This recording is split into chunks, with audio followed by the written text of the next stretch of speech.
Audio Jungle. Audio Jungle.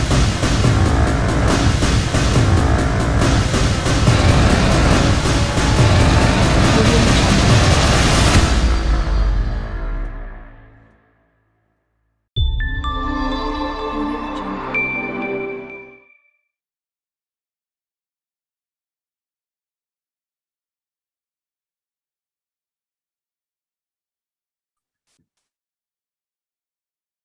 Muy buenos días, chicos y chicas. Espero que se encuentren muy bien. Vamos a iniciar el día de hoy con nuestra clase de química. Bueno, esta clase principalmente es con el propósito de reforzar algunos conocimientos que considero hacen falta, especialmente dependiendo del año en el que nos encontramos. Bueno, nosotros hemos hablado en esta ocasión sobre lo que es, bueno, en las últimas semanas, ¿no? Sobre lo que es las disoluciones, la concentración que deben llevar nuestras disoluciones, precisamente con el propósito de entenderlas de manera más clara, ¿no? Tomando en cuenta que siempre nosotros en la vida cotidiana trabajamos con diluciones, trabajamos con soluciones, ¿sí? Incluso en nuestros mismos alimentos, cuando los preparamos, hacemos una solución o una dilución. Sí, pero es también importante porque en el campo laboral también se suele manejar esta parte, ¿no? Cuando nosotros trabajamos, por ejemplo, en lo que es mezclas de combustibles, cuando manejamos lo que es sustancias, ¿sí? Cuando manejamos lo que es detergentes, ¿sí?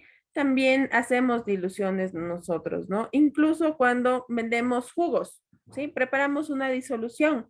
El mismo hecho de que nosotros coloquemos la mora, la azúcar para preparar un jugo, es ya la preparación de una solución o también de una dilución, ¿sí?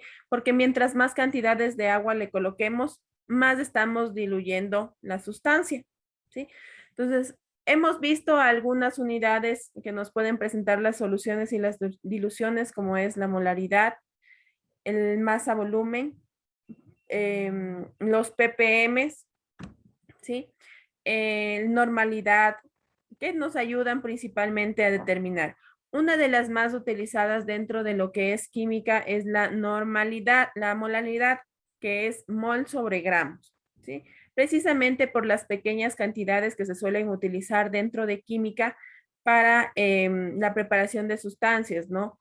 Las reacciones que se producen dentro del laboratorio, del trabajo de química, en todo tipo de laboratorio, no solamente en los de química, porque en laboratorios de biología, para análisis, también se trabaja con este tipo de soluciones. Entonces, se trabaja con cantidades muy, muy pequeñitas, especialmente con algunos reactivos químicos que nos ayudan a determinar varias cosas dentro de lo que es análisis. Entonces, y también por el costo de los materiales, ¿no? Cuando nosotros hacemos análisis de ADN, por ejemplo, es, las sustancias que se utilizan son muy costosas, ¿sí? Entonces, precisamente por ese costo es que también se utilizan sustancias y cantidades muy pequeñitas, ¿sí? Con medidas exactas, ¿sí? Vamos a ver entonces un videíto que nos va a ayudar precisamente a entender de mejor manera cómo se preparan las concentraciones, si es que de pronto no nos quedó claro. Algunos ejemplos, nos vamos a basar el día de hoy en algunos ejercicios, ¿sí? Ponemos por favor atención. Si tenemos alguna inquietud, al finalizar el video me hacen cualquier pregunta, ¿no? Hay equipo músico de motores. Alex, ayúdame por favor con tu micrófono. A mi canal. En este vídeo vamos a aprender a calcular la concentración tanto por ciento en masa, así que vamos a ello.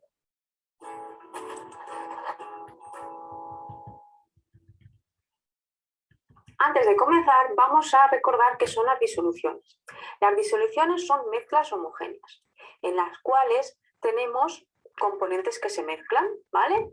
Y debemos saber que las disoluciones se componen de soluto y disolvente. El soluto es el componente que hay en menor cantidad y el disolvente el otro, el que hay en mayor cantidad, ¿vale? Esas son las disoluciones. Pues bien, la concentración es la proporción que hay entre el soluto y el disolvente. Y hay diferentes formas de expresar la concentración. Y aquí vamos a estudiar una de ellas, la concentración por ciento en masa.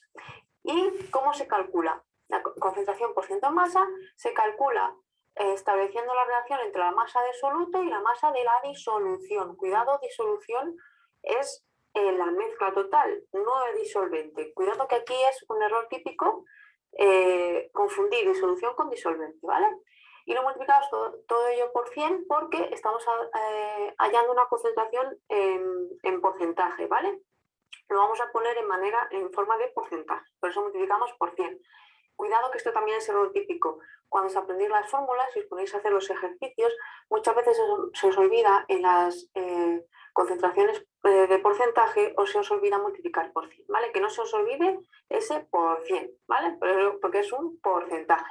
Vale, pues esta es la fórmula y vamos a hacer un ejercicio en el cual vais a ver lo fácil que es si no sabemos la fórmula. Dice, calcula el porcentaje en masa de soluto de una disolución obtenida a partir de 30 gramos de sal y 120 gramos de agua. Bien, o sea, tenemos una disolución que tiene, en la cual mezclamos sal y agua, ¿vale? ¿Cuál sería esta disolución?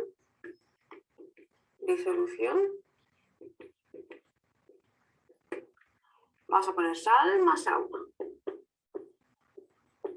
¿vale? ¿Cuál sería en este caso el soluto? La sal, porque es la soluto. Y este sería el disolvente. ¿Vale?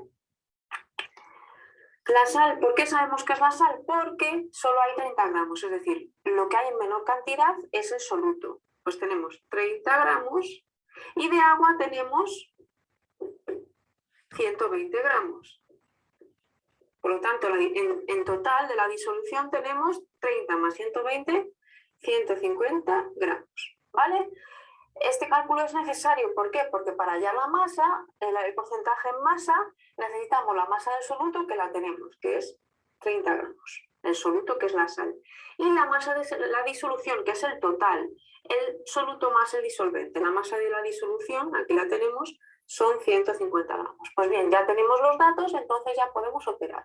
Pero clave es esto, tener siempre masa de soluto y la masa de la disolución, que si no nos lo dan directamente es sumar soluto más disolvente, ¿vale? Pues bien, vamos a calcular entonces nuestro porcentaje en masa sería arriba la masa de soluto que hemos dicho que son 30 gramos y abajo la disolución, la masa de la disolución por 100, que no se nos olvide este por 100, ¿vale? Si operamos, ¿vale? Vamos a operar.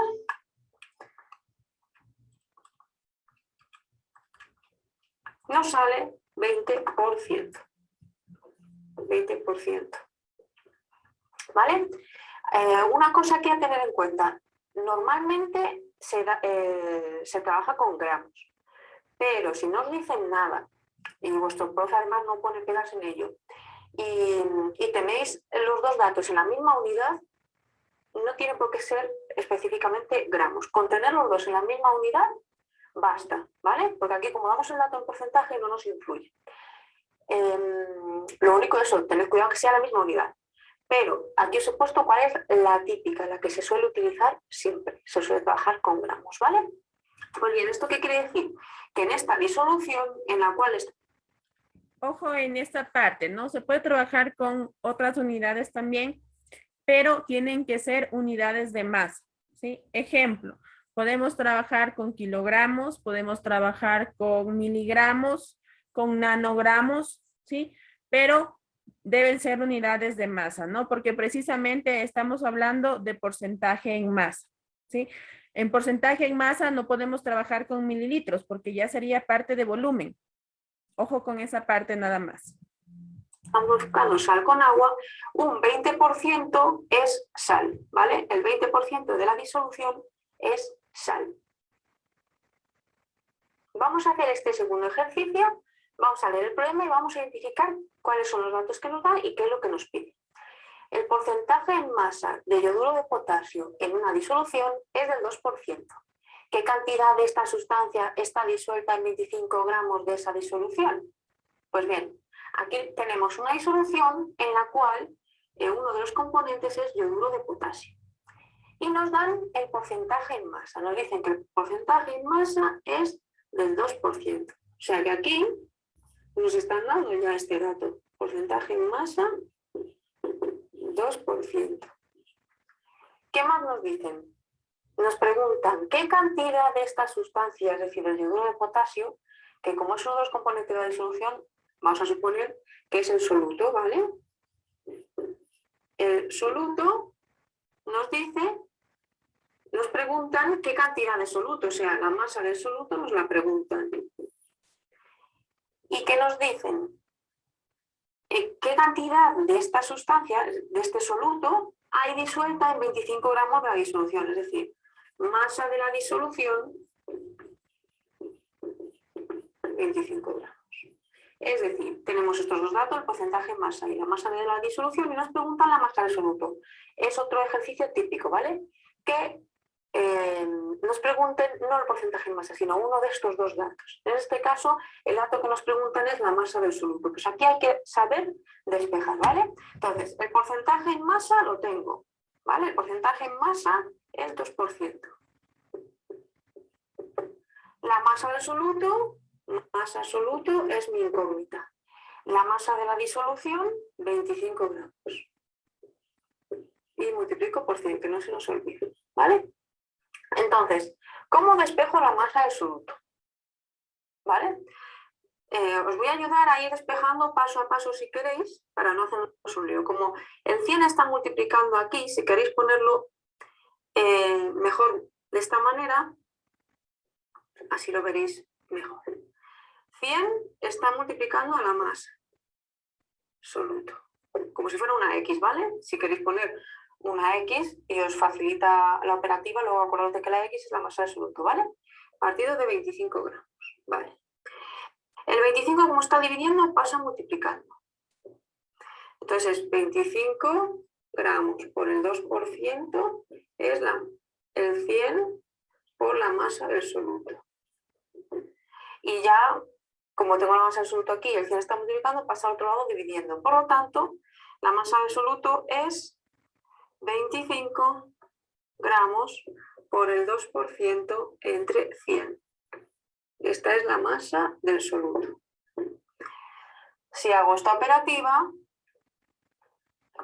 25 por 2 entre 100, como es 25,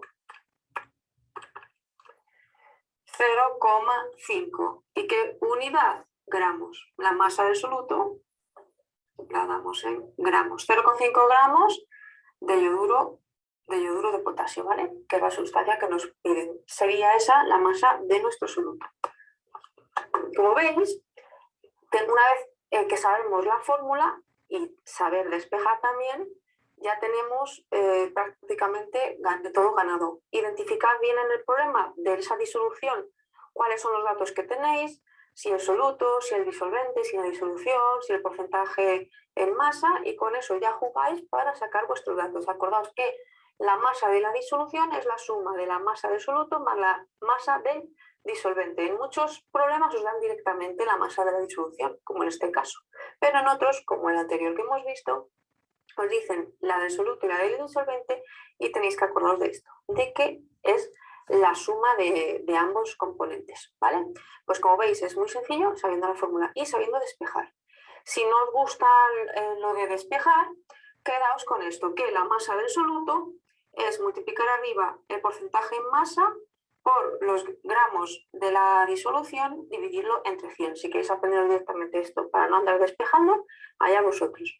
A mí me gusta solo saberme una fórmula y con ello ya sabiendo despejar bien, despejo y ya me olvido. Porque si me tengo que aprender además esto para la masa del soluto, o cómo sería si me da la masa disolvente, empiezo a llenarme la cabeza con un montón de fórmulas y de datos que se me complica. Así que mi consejo es saber esta fórmula solamente, y eso sí, practicad mucho los despejes para que así, simplemente sabiendo despejar, solo os tenéis que aprender una fórmula para hallar este tipo de el porcentaje en masa. Correcto, chicos. ¿Tenemos alguna inquietud, alguna pregunta con respecto al tema? dudas, inquietudes. Ok.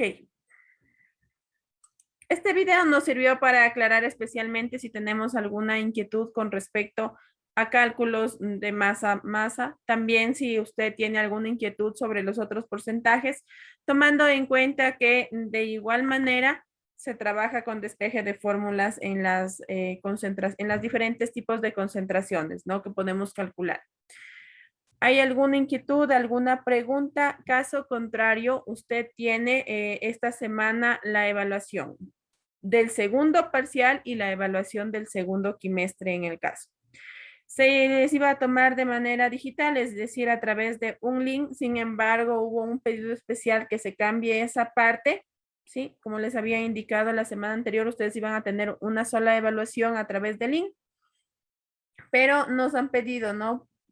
Supongo que por algunos estudiantes nos han pedido que enviemos el PDF para que ustedes puedan resolver. Por lo tanto, se les va a enviar dos PDFs del primero y del segundo, perdón, del segundo parcial y la evaluación quimestral, para que usted imprima, llene a mano y le envíe al número que le ha estado enviando hasta esta semana las tareas. ¿Hay alguna inquietud? De pronto, chicos, chicas, va a poder enviar desde el día de hoy hasta el día viernes 23, 12 a.m. ¿Preguntas? ¿No? ¿Ninguna inquietud?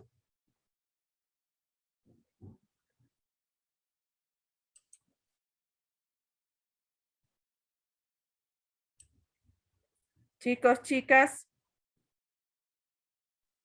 No, listen, todo está perfecto. entonces voy a hacer ese cambio, ¿no? La evaluación debe enviar usted a través de WhatsApp.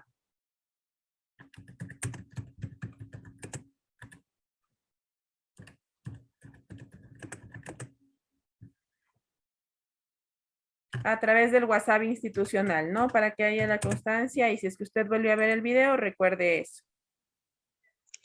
Dice, Dime nomás. ¿le imprimimos de la evaluación o hacemos a mano? De recomendación, impriman, ¿sí? Que va a ser mucho más fácil. Impriman, seleccionan las respuestas correctas y envían. La impresión Ya. bueno, eso fue lo que nos pidieron por parte de la institución, ¿no? De forma que usted les pueda hacer llegar directamente el documento y también lo pueda adjuntar a su portafolio físico. Tome en cuenta que esta sería con esta partecita, cerramos lo que es el primer quimestre, ¿sí? En química conmigo. Ya. Tendrán que esperar indicaciones de esta semana, les deben compartir el nuevo horario que van a trabajar en el segundo quimestre, en este caso. ¿Sí? Y eso sería todo conmigo por el día de hoy. Ayúdenme, por favor, Ya con sus dicen. cámaras. Dice, mi cámara está rota y no sé si es que salga bien la cámara. Ok, no hay problema en ese caso. Ya dice. Ya, por favor, recuerde entonces, usted va a contestar la evaluación y va a enviar al WhatsApp institucional, al mismo WhatsApp que ha estado enviando las tareas en estas últimas semanas. Entonces, a ese mismo WhatsApp va a hacer llegar. Un gusto, chicos, trabajar con ustedes. Nos vemos si es que hay esa posibilidad la próxima semana. Caso contrario, el próximo ciclo. Cuídense mucho. Audio Jungle.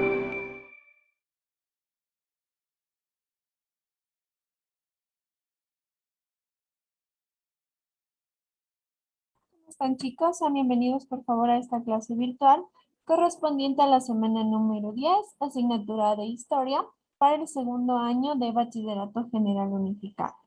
El día de hoy, como podemos apreciar en la planificación de clase, vamos a realizar un refuerzo correspondiente a lo analizado anteriormente en las 9 semanas de clase. Vamos a iniciar con el Imperio Carolingio como la primer temática que teníamos dentro del módulo. Vamos a revisar lo que son sus características generales. Su origen está en los francos, quiénes son y su desarrollo histórico. La creación del Imperio Carolingo se debe gracias a Carlomagno y su obra, ya que él fue el emperador y gracias a él se le atribuyó este nombre a dicho imperio. La organización político-administrativa estaba dado de igual manera como en el resto de imperios o en otras civilizaciones a base de escalas jerárquicas donde se distinguían desde las clases sociales más altas hacia los esclavos. En lo que es su economía, se caracterizaba principalmente porque se llevó a cabo en base a la agricultura, la ganadería y el comercio. La sociedad carolingia inició el feudalismo. ¿El feudalismo qué era? El feudal era un gran terrateniente, es decir, que era una persona que tenía mucho poderío y era acreedor también a muchísimo territorio y él ofrecía trabajo de cierta manera a varios campesinos. Los campesinos empezaban a trabajar dicha tierra del feudal, pero no recibían una remuneración, es decir, que no se les pagaba en sí con dinero a los campesinos, sino se les ofrecía lo que es vivienda y alimentación. Eso implica todo lo que es el programa del feudalismo.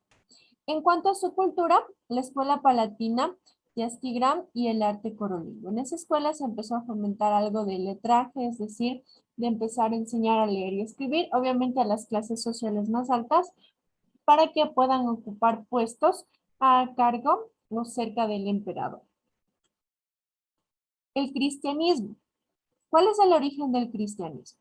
El cristianismo viene de Cristo, aquel predicador judío que andaba en los diferentes lugares proclamándose el Mesías, Salvador del mundo, el Hijo de Dios y aún el propio Dios hecho carne. En el año 380 se estableció como religión oficial el cristianismo en el Imperio Romano. Hasta alrededor del siglo VIII se desarrolla la etapa patrística del cristianismo, durante la cual los padres de la Iglesia y teólogos intentan defender la fe cristiana contra las religiones paganas de Grecia, Roma y el Oriente mediante la filosofía. Recordemos que inicialmente el cristianismo tuvo una larga persecución debido a que empezó a ganar muchísimos seguidores. Y estos seguidores iban dejando de lado a lo que era el emperador romano. Lo iban dejando de lado, dejaban de seguirle y de esa manera tuvo muchísima persecución. Es decir, que se le buscaba a él encarcelar y a todos sus seguidores, incluso se les daba la muerte, ya que no tenían ya adoración o alabanza hacia el emperador. La división del Imperio Romano. El Imperio Romano tuvo muchísimas altas y bajas en las cuales se unificaba, se separaba, se dividía, hasta una cierta etapa que tuvo una gran y real división en la que se separó físicamente, es decir, que se lo dividió de occidente a oriente en dos partes. Esta división del Imperio Romano se da del 284 al 305 después de Cristo. Concentró en sus manos todo el poder administrativo, judicial y militar, optimizando la recaudación de impuestos para asegurar la defensa de las fronteras y frenar la invasión de los pueblos germanos. Se hizo adorar como Dios. Su medida más importante fue la división del imperio en dos partes. Este imperio romano, que es todo lo que está bordeado en color rojo, se dividió en la parte de Oriente y Occidente, estableciendo una tetrarquía. ¿Qué es la tetrarquía? Hace referencia a que los dos hijos de quien era el anterior emperador les dividió el imperio y les dio a cada uno de sus hijos una parte. Cada mitad quedaría gobernada por un emperador y un césar. El imperio se dividió en Romano Occidente, que mantenía el nombre de Roma, y el Oriente, que se volvió a llamar como Constantinopla. ¿Quiénes eran los gobernadores de dicho imperio? Cuando el Imperio Romano se encontraba unificado, el gobernador era Teodosio, mismo que tuvo dos hijos, Arcadio y Honorio. Arcadio se quedó con la parte de Oriente y Honorio con la parte de Occidente. Cada uno por su parte lo gobernaba con leyes, normas, acorde a lo que cada uno de ellos creía, y por ello no los dos imperios llegaron a durar tanto tiempo. El imperio que más tiempo duró, posteriormente se llamó como Imperio Bizantino y se mantuvo un largo periodo hasta que finalmente fue invadido y conquistado por otras civilizaciones. Pasando a otra civilización, vamos a hablar acerca del Islam. ¿Cómo era el esquema de comercio que se implementó en la época del Islam? En lo que es la economía, para que funcionase este comercio era necesario un sistema monetario. Las monedas de oro y plata acuñadas por los califas de Bagdad o Córdoba se usaban en todo el Mediterráneo. La economía es un ente que ha movido a la civilización desde su origen y busca siempre la circulación del dinero en base a algún producto o algún servicio. Cuando existía algún tipo de necesidad, es decir, cuando no se podría cubrir una compra con dinero que se tenía, se aplicaban las llamadas cartas de crédito. Estas cartas de crédito consistían en pequeños préstamos, similar a lo que es una tarjeta de crédito actualmente. Se le otorgaba un valor para que usted pudiese adquirir algún producto y tenía que después irlo pagando paulatinamente. ¿Cuáles fueron las contribuciones del Islam para la humanidad? En lo que son sus contribuciones hicieron varios aportes, principalmente en el sector científico, más que en la parte del arte. En lo que es ciencias, desarrollaron muchísimo la química, la gastronomía, matemáticas, principalmente con la utilización del cero, como un número que tenía valor cuando se encontraba a la derecha de otros números o a su vez entre dos números que ya tenían un valor específico, puesto que el cero era un indicador de posición numérica. La medicina, la farmacología, arquitectura y varios juegos. La estructura política del Imperio Islámico. Vuelvo y repito, siempre los imperios y civilizaciones desde su inicio se han regido por escalas o niveles sociales. Esta parte del Imperio Islámico hacía mucho énfasis en la parte administrativa, por lo cual la organización política estaba dada por el califa, que era la máxima autoridad política y religiosa, el visir, conocido como primer ministro, emir, gobernador de una provincia, y el cadi, un juez. En esta parte de la jerarquía social únicamente tenemos la parte o la clase social más alta, más elevada, que estaba junto a la máxima autoridad y por ende le servía. Los pilares del Imperio Islámico. Los pilares del Imperio Islámico se basaban en 5 puntos, que era el testimonio de fe, la oración, el asaque, el ayuno y la peregrinación.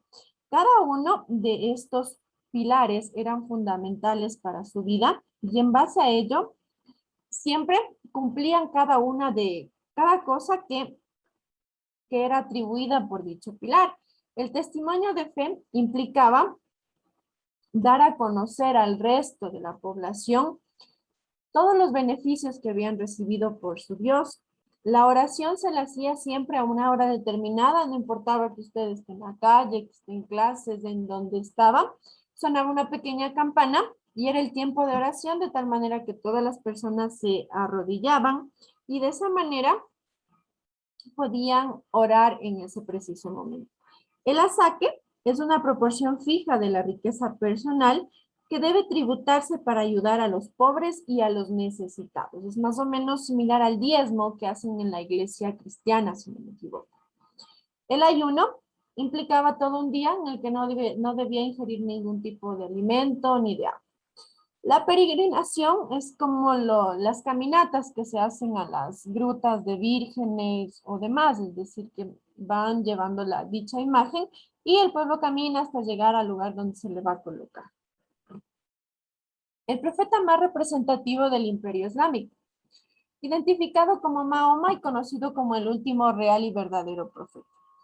Mahoma, que vivió del año 570 al 632, nació en la Meca y durante su juventud se dedicó a la conducción de caravanas que cruzaban el desierto y se hacía llamar el profeta. Y dio su religión el nombre del Islam. Obediencia de Dios y a sus seguidores musulmanes, el pueblo resigna.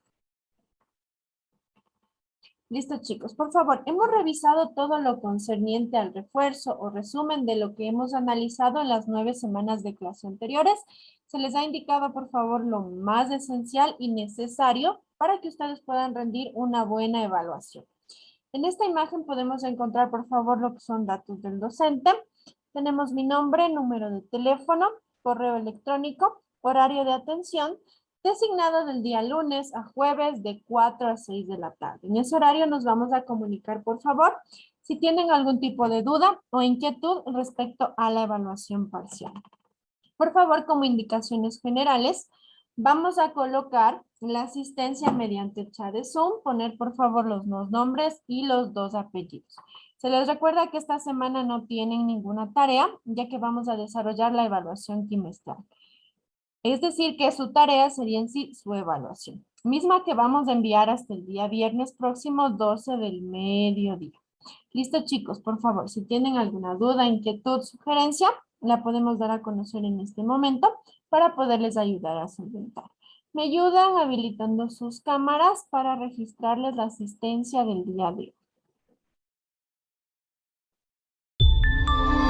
Audio Jungle.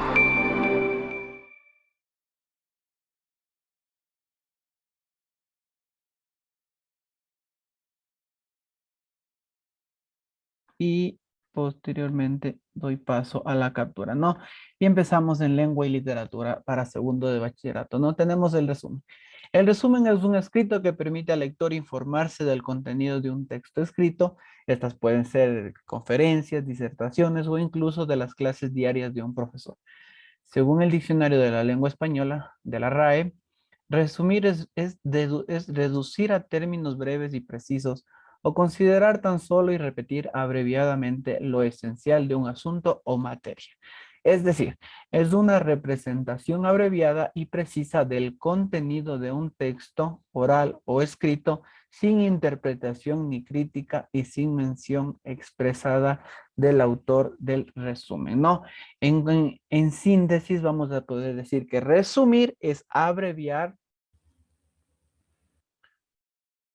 Vamos a poder decir que resumir es abreviar el contenido, ya sea de alguna disertación, conferencia, o ya sea de un texto literario o no literario, de manera abreviada, ¿no? De acuerdo a lo que nosotros consideremos importante.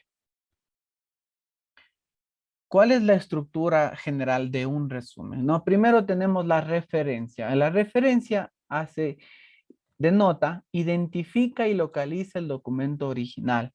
Hay que indicar los siguientes elementos. Cuando hagamos un resumen, siempre, por favor, vamos a tomar estos ítems que deben ir al inicio del resumen. El autor es la persona que realizó dicho documento, texto, declamación, oratoria o disertación. El título del documento o el título de la clase o el título de la conferencia o el título de la disertación. La fuente en el caso que sea alguna noticia de algún periódico o alguna noticia de alguna institución, ahí vamos a poner la fuente. La fecha de publicación y las páginas. La fecha de la publicación generalmente la tenemos al inicio de cada documento. Si es de alguna disertación, la fecha en la cual fue dada la disertación u oratoria, fecha de la clase, y las páginas siempre y cuando sea un texto escrito como tal, ¿no? Eso en cuanto a la referencia. Después pasamos también a tener lo que es el cuerpo, ¿no? Pasamos a tener lo que es el cuerpo. Y en el cuerpo decimos que es la representación del contenido original. Ahí en el cuerpo como tal vamos a poner todo el resumen o las ideas ya bien estructuradas de lo que ha sido el documento original, ¿no? Ya todo abreviado lo vamos a establecer de acuerdo al orden en el cual se dictó la conferencia, en el cual se redactó el documento o en el cual estuvo basada la investigación. Y finalmente vamos a pasar a lo que es la firma. La firma en la cual se identifica a la persona que ha elaborado el resumen y se le adjudica la responsabilidad del mismo. Es importante siempre poner la persona que elaboró el resumen, porque recordemos que estamos haciendo un documento en base a un antecedente, o sea, en base o basado en otro documento original, en otra conferencia original, en otra disertación o clase original. Entonces, si es que el autor original por A o B circunstancias llega a ver nuestro resumen y nota que no está abreviado, no está elaborado de nuestra parte o en base a nuestras palabras o a nuestro parafraseo, pues puede tomar medidas de plagio, puede tomar medidas un poquito legales en cuanto a la difamación de su documento, porque no está siendo autorizado. Entonces, es importante siempre identificar la persona que hizo el resumen o realizó el resumen para tener un poco de veracidad también, ¿no? Si tomamos resúmenes para poder realizar nuestras tareas, siempre es importante observar que tengan el autor del resumen y tengan firma de responsabilidad para pues nosotros también considerar que esa información es veraz, ¿no? Después vamos a pasar, por favor, a lo que es el modernismo. ¿Qué es el modernismo? El modernismo tiene un carácter rebelde frente a la vulgaridad y el mal gusto del ensoberbecido burgués. El modernismo es lo contrario a lo que eran las clases sociales. En el modernismo, hablamos de la antigüedad, ¿no? En el modernismo, el poeta no es comprendido por el burgués, puesto que porque pues el burgués tiende a tener una tonalidad un poco alzada, un poco menospreciante a la clase social.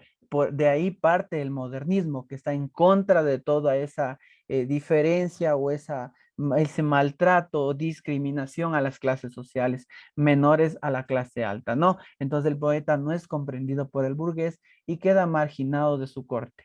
También lo erótico y los temas atrevidos del modernismo van a herir a la cursilería burguesa, ¿no? El poeta modernista no es tan, eh, digamos, no es tan poco liberal que la burguesía. Recordemos que estamos hablando de la época en donde había los nobles, había los reyes, había la clase alta, todo lo que era la clase, digamos, pura. Entonces, para ellos también se manejaba un lenguaje nada coloquial, sino un lenguaje un poquito más formal, un poco más bien estructurado, a veces hasta un lenguaje poeta, para ciertos temas de índole, digamos, del romanticismo, ¿no? En cambio, el poeta moderno ya tiende a manejar, a ser un poquito más liberal, puesto que no considera a las clases sociales, no piensa que hay una tan distinción en cuanto al uno del otro, ¿no? Por lo cual vamos a pasar a ver un poco la historia de lo que ha sido el modernismo, ¿no?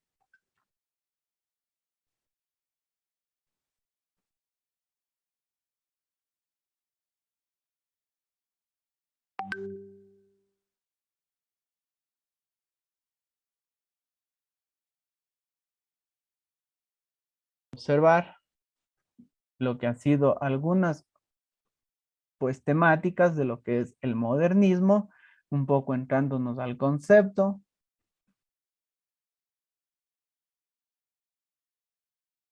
Vamos a observar algunas obras literarias,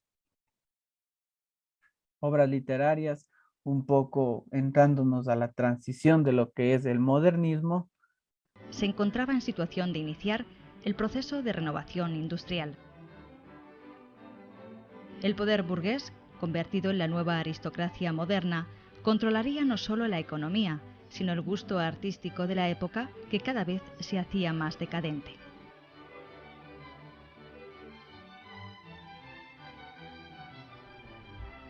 El término modernismo surgió espontáneamente para denominar la manera de entender la cultura y el arte de un grupo de intelectuales y artistas desde una perspectiva de la más estricta modernidad.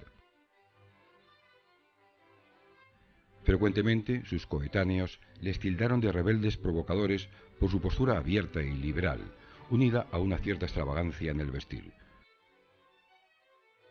Su objetivo fue regenerar la cultura catalana desde su propia catalanidad, para que asumiera categoría internacional y pudiera participar de la vanguardia europea.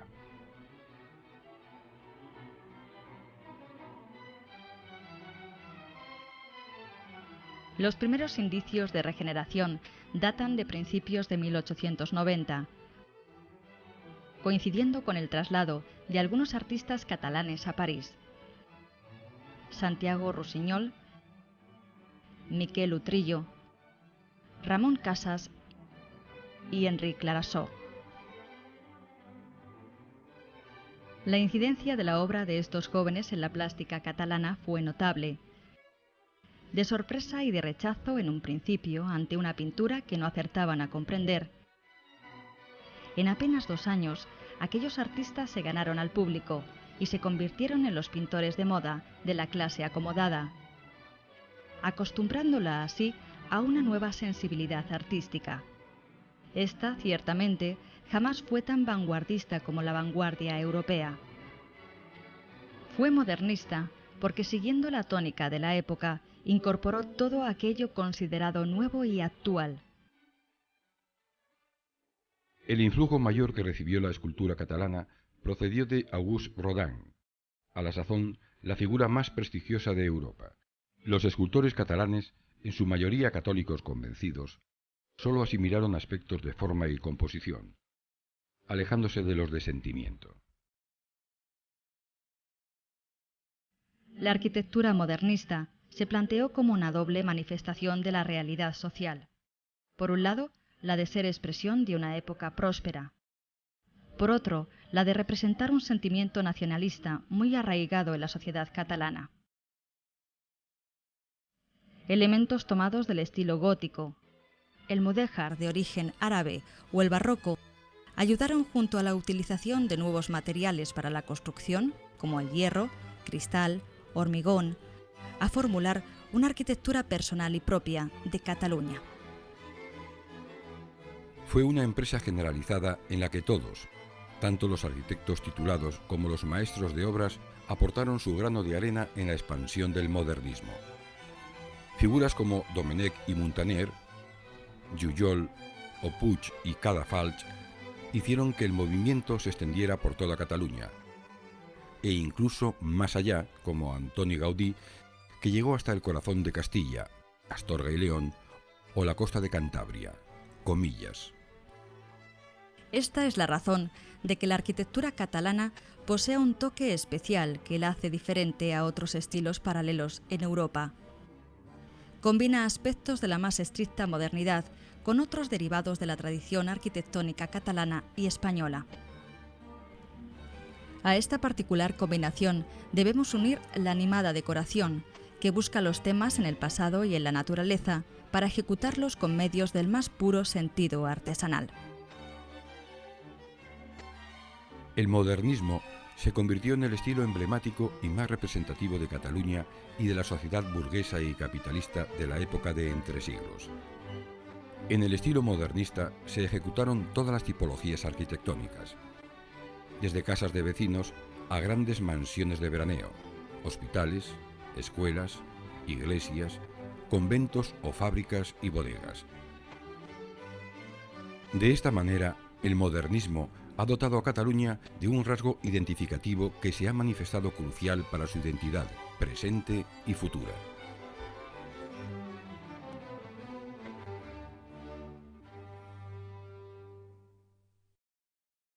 Listo, ¿no? Vimos el gran cambio que ha tenido. Salimos de una época medieval y pasar a lo que es una época más modernista es un gran cambio. Es un gran cambio, un cambio que si bien es aceptado un poco por la aceptación de los niveles y las clases sociales medias y un poco oprimidas, también es aceptado por las nuevas clases altas, las nuevas familias, digamos las nuevas generaciones que van apareciendo, sienten atracción por lo que es el arte y la arquitectura modernista y piensan ellos que ese tipo de de género va con su personalidad. Entonces, la forma de lo cual están dispuestos a adaptarlo y no solo lo adaptan, sino que lo reflejan a través de sus viviendas, sus construcciones, sus obras literarias, sus esculturas y pues el modernismo permite tener esa línea de cambio en todo lo que es la época en cuanto a la literatura, en cuanto a la escultura y en cuanto a la arquitectura, ¿no? Pasamos a lo que es la poesía que es la forma más representativa de expresar los sentimientos, es lo que es la poesía, ¿no? Al hablar de los poetas modernistas hay que analizarlos individualmente y no se pueden generalizar sus ideologías y experiencias. Es imposible comparar a a un poeta con el otro, así pertenezcan al mismo género literario. Cada uno tiene sus diferencias en cuanto a la escritura, perdón, y sus diferencias en cuanto a también la forma de expresar los sentimientos. Entonces vamos a empezar con Rubén Darío, que él empezó con el rechazo al mundo burgués, pero este rechazo era teñido por un deseo de una vuelta atrás a la etapa de España imperial y católica, que ordenaba claramente al mundo. Por el contrario, la posición de José Martín, que es otro poeta modernista, es un rechazo al imperialismo español y norteamericano y busca a la comunidad latinoamericana en proximidad a los ideales bolivarianos de libertad, ¿no? El pensamiento de Martín será de vital importancia para la Cuba revolucionaria. Vemos que entre Rubén Darío y José Martín, a pesar de que ambos son poetas modernistas, cada uno tiene su objetivo claro para demostrar o plasmar en los poemas que cada uno entiende o quiere decir. Rubén Darío ataca al mundo burgués, la burguesía, clases sociales. En cambio, a José Martín, él en cambio está en contra del imperialismo, que la burguesía es una cosa y el imperialismo es otro. La burguesía, estamos hablando de clases sociales que ya vienen, digamos, en base a sucesiones, en cambio el imperialismo es base a conquistas. El imperialismo español, estamos hablando ya de conflictos, cuando uno gana la batalla, pues se hace dueño de ese territorio y forma un imperio. Por eso es importante entender también a veces estos términos. Imperialismo y la burguesía son dos cosas muy diferentes, ¿no? Pasamos a la poesía modernista. Entonces, vimos dos poetas modernistas. Hablamos de lo que fue el modernismo. Ahora vamos a ver la poesía modernista como tal. Por favor, les pido que presten atención.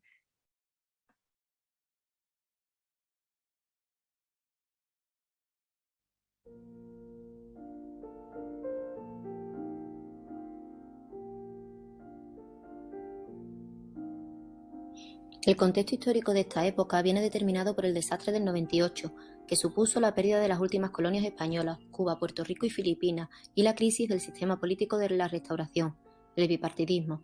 Toda esta situación terminó con la dictadura de Primo de Rivera en 1923. Desde el punto de vista social van a destacar las inestabilidades sociales, los primeros movimientos obreros y las emigraciones a las grandes ciudades y también al extranjero. Toda esta situación provocó una honda conmoción en los intelectuales, conmoción que cristalizó en el regeneracionismo, un movimiento que critica al sistema y que va a impulsar la institución libre de enseñanza. Modernismo y 98 son dos aspectos del mismo movimiento de renovación poética que comparten el sentimiento de angustia y expresión de los sentimientos. El modernismo muestra un mayor lujo ornamental, mientras que la generación del 98 es más sobria. Sin embargo, se estudian separados por motivos didácticos. Desde el punto de vista restringido, el modernismo es un movimiento que se desarrolla entre 1885 y 1915. Surge en Hispanoamérica de la mano de Rubén Darío y va a basarse en dos movimientos franceses. Por un lado, el parnasianismo, que defiende el arte por el arte, y por otro, el simbolismo, que expresa la realidad a través de símbolos.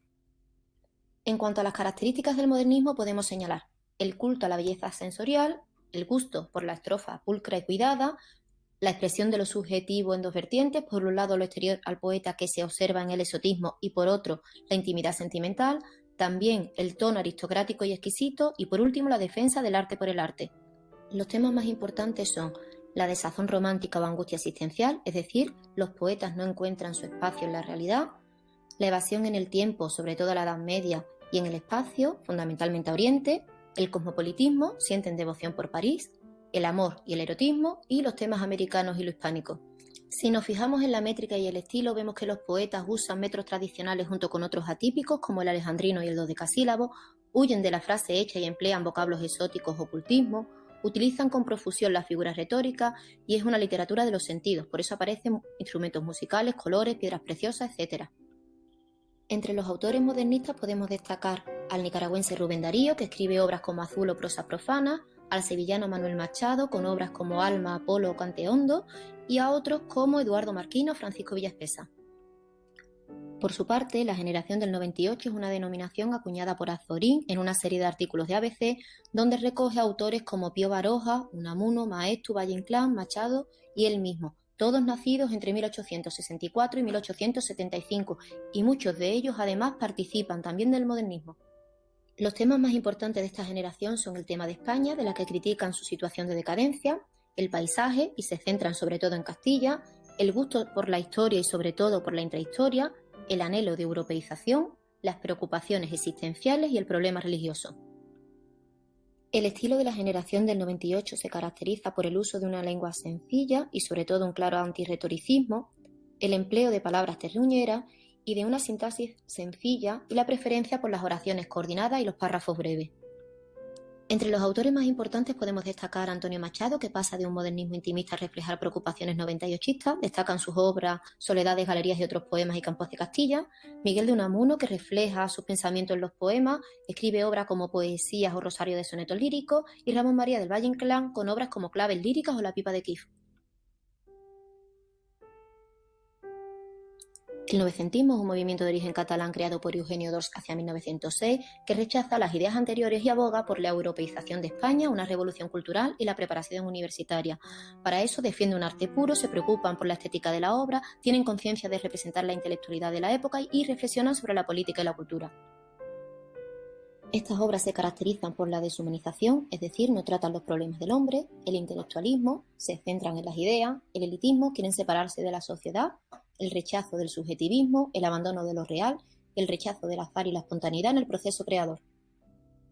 Los autores más destacados de esta generación son Ortega y Gasset, con su obra La deshumanización del arte, otros como Eugenio d'Ors, Manuel Azaña o Pérez de Ayala, y el más importante, Juan Ramón Jiménez, que evoluciona desde una etapa sensitiva, pasando por la poesía pura o desnuda, hasta llegar a su etapa suficiente o verdadera. Las obras más importantes, Plater y yo, Diario de un poeta recién casado.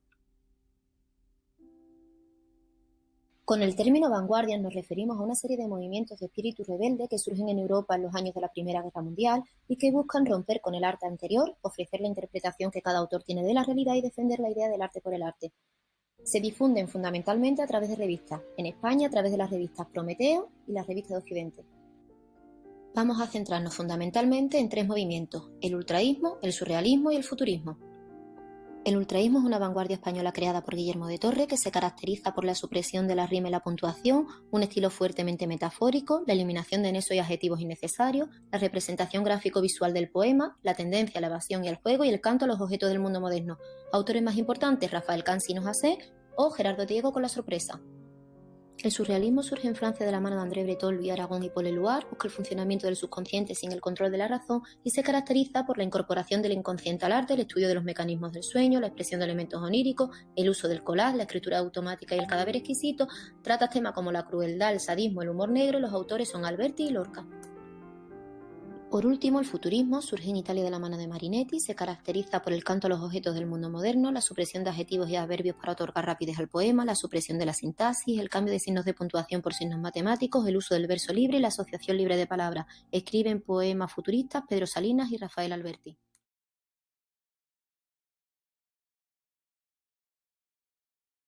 Listo, ¿no? Hemos comprendido, por favor. El modernismo. El modernismo es un tema bastante complejo, por favor, de revisarlo, pero la idea general del modernismo es que sale del esquema tradicional, no sale, quiere romper todas las brechas que ha habido en cuanto a las clases sociales y al tema de la burguesía y un poco el imperialismo también, ¿no? No necesariamente hablando en poesía la poesía modernista tiene que tener rima, no necesariamente no busca ese impacto en la sociedad, sino más bien busca demostrar el descontento que siente el poeta en cuanto a a, hacia dónde apunta, depende de la perspectiva del poeta.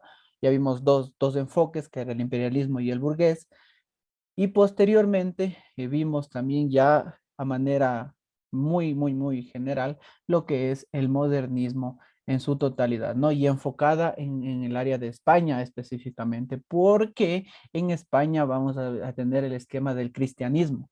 Entonces, conforme ese tema es muy importante aclarar que el cristianismo llega a ser como una manera de estilo de vida que se quiere inculcar en todas las personas. Entonces, para romper allá esa ideología es donde aparecen más poetas, ¿no? Entonces, por eso es que se retiene o se recaba más información de ese contexto.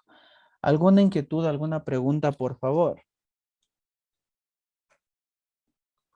¿Alguna pregunta, alguna inquietud acerca de los temas que hemos topado el día de hoy? La actividad, por favor, que tienen para esta semana es realizar el examen del primer quimestre. Van a hacer el examen, por favor, al final de la jornada. Nosotros les vamos a subir el archivo como tal para que ustedes puedan descargarse. Se lo descargan, ustedes pueden a su vez imprimirlo, pueden transformarlo a Word y hacerle a computadora, o pueden imprimirlo, pasarlo a mano y le toman una foto y envían al Departamento de Bienestar Estudiantil, o a su vez también pueden ustedes lo imprimen, lo llenan y toman la foto y envían o escanean si es que tienen la posibilidad y envían al Departamento de Bienestar Estudiantil. No, por favor, no se olviden de realizar el examen del primer quimestre. Recuerden que hay un tiempo límite en el cual ya no se reciben tareas. Igualmente, por favor, no se olviden de enviar al Departamento de Bienestar Estudiantil, no a los docentes, porque ustedes a veces envían a los docentes y nosotros no somos los encargados de receptarlos. Las tareas, consultas, actividades, exámenes, y por lo tanto uno no se les revisa, ¿no? Entonces, además de esto, recuerden las tutorías que tenemos de lunes a viernes de 4 a 6 de la tarde, por favor. Yo les pido que en ese horario traten de dejar la duda o la inquietud que tengan para que yo posteriormente las responda, porque si no, pues fuera del horario no les voy a poder contestar. ¿Alguna duda, alguna inquietud sobre la actividad que tienen que hacer para esta semana?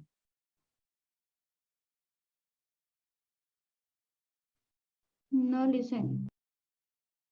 No, espero que por favor lo realicen, no tengan mayor inconvenientes en cuanto al examen. Realícenlo, descarguen, envíen. Espero que el tema de la clase se haya un poco comprendido, es bastante extenso, pero la idea general era revisar todos esos temas, ¿no? Partir del poema, partir de lo que se considera como concepto, introducirnos en el modernismo, ver el poema modernista como tal, enfocarnos algunas diferencias, algunas arquitecturas, algunas artes, y para poder entender lo que es la poesía modernista. Posteriormente hablar de dos poetas como ejemplo de todos los que existen en el ámbito modernista, y finalmente ya un poco comprender también lo que es la métrica, la sílaba, de todo lo que es esto en cuanto al modernismo, ¿no? Listo, entonces les dejo para que pues tengan tiempo suficiente para que pasen al siguiente cambio de hora. No se olviden de realizar la actividad, vuelvo y repito, y cualquier inquietud me la hacen llegar. Audio Jungle.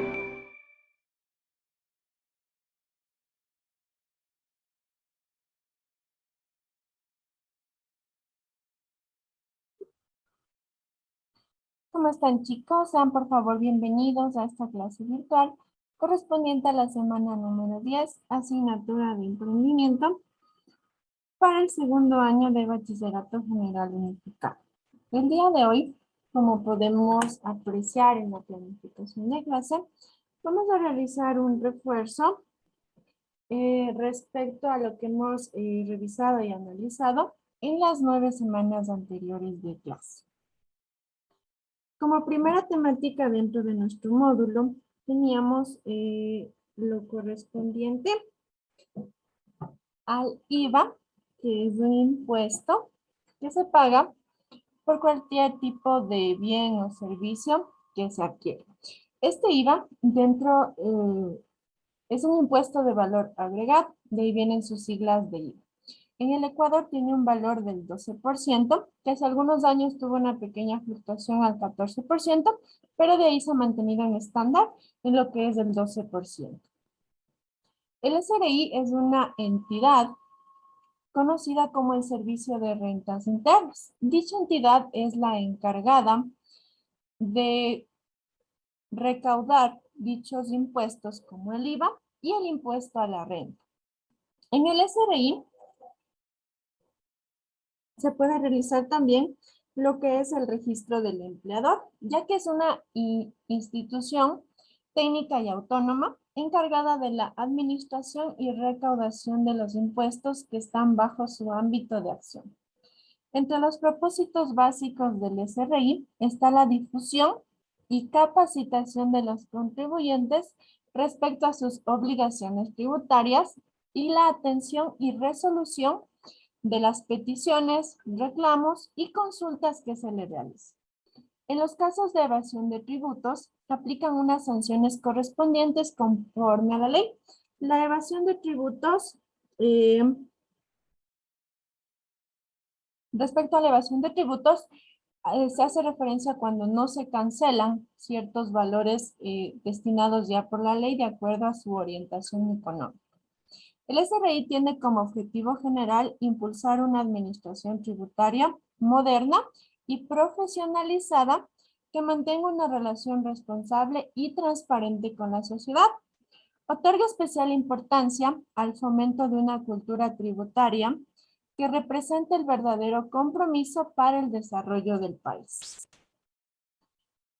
La tarifa del impuesto a la renta va a variar dependiendo de los ingresos que se tenga o de los valores que se generen en un periodo. Este periodo es correspondiente a un año. Tenemos empresas micro, pequeñas empresas y las pymes. La mayoría de empresas que hay dentro de nuestro país son las pymes, por ende el impuesto general a la renta que se cancela es correspondiente al 25%. Al tener una microempresa en la cual se generen ingresos desde $0 hasta 300,000, el impuesto pagado debe ser del 22% correspondiente al monto general. En pequeñas empresas de 300,000 $1 hasta $1,000,000 se paga el 22% de igual manera. Cuando se excede ese valor, generalmente se cancela el 25%, que es en la mayoría de los casos dentro de las empresas o microempresas dentro de nuestro país. El registro del empleador. Un empleador es una persona que trabaja bajo una relación de dependencia. Una relación de dependencia puede ser tanto en una empresa pública como en una empresa privada. Usted está en relación de dependencia cuando su jefe le establece un horario de trabajo, le establece obligaciones que debe cumplir, sin necesidad de que usted haya firmado un contrato donde le diga que está en obligación de dependencia. Mientras usted tenga horarios con los cuales cumplir obligaciones acorde a lo que su jefe le diga, usted está en relación de dependencia. Este registro del empleador se realiza en la página del IES, el Instituto Ecuatoriano de Seguridad Social. La afiliación al IES aporta varios beneficios a la población. Entre dichos beneficios está la cobertura en enfermedad y maternidad, la pensión por vejez, invalidez, discapacidad y Montepío, subsidio económico por enfermedad y maternidad, fondos de cesantía, seguro de desempleo y crédito quirografario e hipotecario. Estos son algunos de los beneficios a los cuales acceden únicamente quienes están registrados dentro de la página del IES y se debe pagar de igual manera un monto mensual acorde a lo que usted gana dentro de dicho periodo o dentro de dicho mes. Normativa del régimen tributario en el Ecuador. Las fuentes normativas del régimen tributario son el conjunto de reglas jurídicas que se generan dentro de un Estado y en un determinado momento. La Constitución de la República del Ecuador, en el artículo 301, solo por iniciativa de la función ejecutiva y mediante la ley sancionada por la Asamblea Nacional, se podrá establecer, modificar, exonerar o extinguir impuestos. Solo por acto normativo de órgano competente se podrá establecer, modificar, exonerar y extinguir tasas y contribuciones. Las tasas y contribuciones especiales se crearán y regularán de acuerdo a la ley. ¿Cuándo creamos nosotros un emprendimiento? Habíamos mencionado en clases anteriores que un emprendimiento es un nuevo negocio que siempre nace ya sea de una necesidad o una oportunidad. Estas son las tipologías del emprendimiento en base a lo cual se pueden generar. Necesidad cuando yo veo que algo falta dentro de mi ambiente, de mi comunidad, de mi país y lo implemento. Y oportunidad cuando usted tiene los medios necesarios para desarrollar algún proyecto que ya está planteado, pero que por falta de fondos no se ha podido llevar a cabo. Tipos de incentivos tributarios. Los incentivos tributarios son para zonas deprimidas, generales y sectoriales. ¿Qué es un incentivo tributario? Usted cuando le mencionan incentivo, se le viene a la mente como un extra, un adicional, algo que no es obligatorio. Por ejemplo, a quien participa en clases se le va a otorgar un punto adicional en el examen. Eso es un incentivo, es un adicional que no es obligatorio. Estos incentivos tributarios lo que hacen es eliminar el impuesto a la renta como compensación que usted haya cumplido con todos sus pagos puntuales del IVA, de rentas anteriores y demás. ¿Qué etapas tiene un proyecto? Un proyecto, es decir, un emprendimiento, nacía de una necesidad o de una oportunidad. Sea que dicho emprendimiento nazca de una oportunidad o de una necesidad, debe cumplir con ciertas fases que verifiquen si dicho proyecto va a ser efectivo o no. Entre esas fases tenemos 4 principales, que son la planificación, la preparación, la implementación y la evaluación. En la planificación, ¿qué vamos a hacer? Como su nombre lo indica, vamos a hacer un plan, es decir, yo voy a establecer las estrategias y todo lo que yo voy a hacer dentro de mi proyecto, es decir, fijo mis objetivos, mis metas y cómo voy a realizar.